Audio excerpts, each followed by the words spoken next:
арьс нүдний дээр дайрсан гэж унжаад байгаа байхгүй. Тэгэхээр энийг ингээ гоё татаад хоёр арьсаа ингээ татаад энэ баг зэргийн үрчгийг ийш нь ингээ бас нэг ингүүлчмээр юм шиг тий. За ингэн их чайлаа. Тэгэхээр энэ булчингийн бэхлэгээ хийгдээд ирэхээр нөгөө шанааны төгөр маань ингээд залуухан төрхтэй болох нь бидний бүх л хүний хүсэл шүү дээ тий. Гой сайхан байхыг хүсдэггүй хүн баг.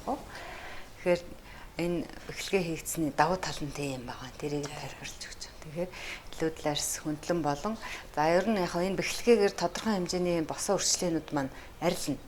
Гэхдээ маань хүн чинь нөгөө нэг ганцхан энэгээрээ өрчихгүй шүү дээ. Насныхаа заалтаар ерөнхийдөө л бүх арьс суларсан байна.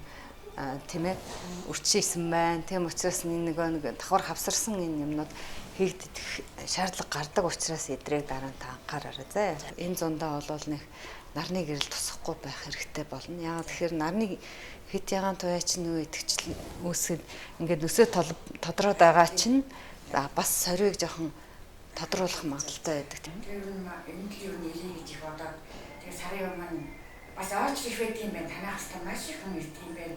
Том адууч ирд юм байна. Тэгээ юу нөөрөл энэ шиг зарий гэж ирээд сарын өмнө орж ирээ гэдэг одоо өнөөдөр орох гэж байна. Сэтгэл санаа өндөр 2-3 сарын дараа одоо өөрийгөө ямар болсныг бас харуулна ард. За одоо ороход ажиллаж байна.